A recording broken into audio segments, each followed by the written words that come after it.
Hi friends, welcome back to my channel. Social మీడియాలో ఒక video బాగా వైరల్ అయింది. అది మన కేరళ బస్ ఇన్సిడెంట్.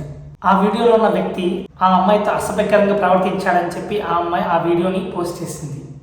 ఆ నిందలు భరించలేక ఆ వ్యక్తి చనిపోయాడు అని అబ్బాయి వాళ్ళ తల్లిదండ్రులు చెప్తున్నారు. ఆ వ్యక్తి ప్రాణం పోవడానికి ఆ వీడియో కారణం కావడం సోషల్ మీడియాలో సంచలనంగా మారింది. ఈ వీడియో చివరి వరకు చూడండి.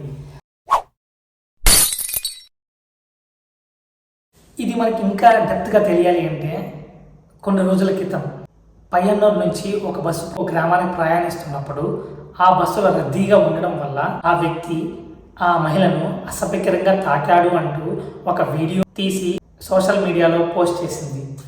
ఈ వీడియోకి గాను సుమారు 20 లక్షల వ్యూస్ సాధించడమే కాకుండా పెద్ద ఎత్తున షేర్స్ కూడా జరిగాయి. దీంతో ఒక్కసారిగా వ్యక్తి అనేక రకాల, మనకు తెలుసు కదా లోకులు కాకులు అని, ఇన్ని రోజుల నుంచి నేను ఇలా అనుకున్నాను ఇలా తెలుసుగా మన సంగతి.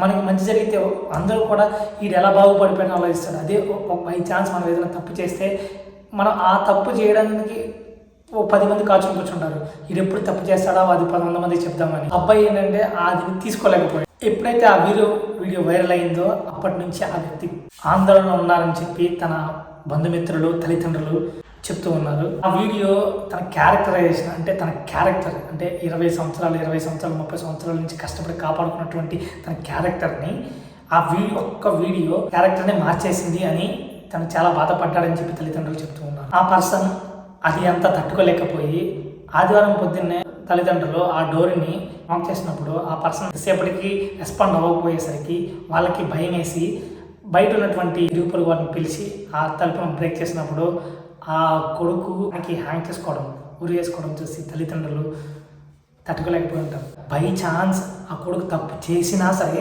తల్లిదండ్రుల ప్రేమ ఎలాంటిదంటే నిష్కల్మషంగా ఉంటుంది వాళ్ళ ప్రేమ. ఇంకా మనకి ఈ సోషల్ మీడియా గురించి తెలిసింది. అది నిజమా కాదా అని తెలిసేలోపు 1000 మందికి 1,00,000 మందికి 1,00,00,000 మందికి కూడా అదేంటంటే ఈ పర్సన్ ఇలాంటి వాడే అని ఒక ముద్ర వేసేస్తారు. ఈ రోజుల్లో మన సోషల్ మీడియా అనేది ఆ రేంజ్ వరకు తీసుకెళ్ళిపోయింది. ఇప్పుడు ఒక తప్పు జరిగినప్పుడు ఆ తప్పుని అక్కడే ఖండిస్తే అక్కడతో ఇష్యూ సాల్వ్ అయిపోతుంది. ఇక్కడ ఏమవుతుందంటే ఈ జడ్జిమెంట్ వచ్చేలోపు వీళ్ళు జడ్జిమెంట్ ఇచ్చేస్తున్నారు సోషల్ మీడియాలో. ఒక మనిషి ప్రాణం పోయింది, ఆ మనిషి ప్రాణం మనం తీసుకురాగలమా?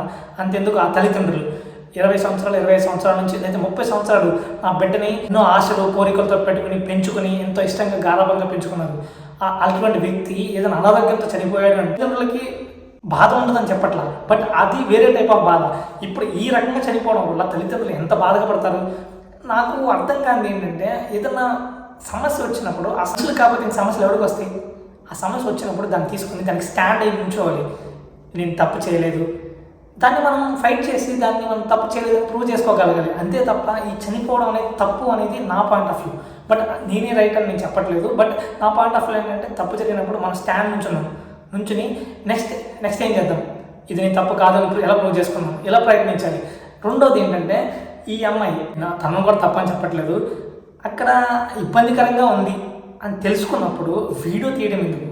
ఆ పర్సన్కి ఎక్స్ప్లెయిన్ చేయొచ్చు కదా, బ్రో అన్నయ్య ఉన్నాయి కదా, రకరకాలు ఉన్నాయి కదా, అవన్నీ యూజ్ చేసి కొంచెం పక్క జరిగి ఉంచండి. నాకు తెలుసు ఆ బస్సు రద్దీగా ఉండడం వల్ల ఇలా జరిగింది అని. లేదు నీకు ఇంకా అన్కంఫర్టబుల్గా ఫీల్ అయినావు, జరుగు అని చెప్తే మేబీ జరుగు ఉండొచ్చేవాడేమో. దాన్ని మనం సోషల్ మీడియాలో పెట్టేంత ఎందుకు అనేది నా పాయింట్ ఆఫ్ వ్యూ. అబ్బాయి కూడా చనిపోవడం అనేది చాలా తప్పు. ఎందుకంటే తను చనిపోయినప్పుడు ఒక్కసారి తల్లిదండ్రుల గురించి ఆలోచించుకుంటే ఇలా జరిగేది కాదని నా ఎక్స్పెక్టేషన్.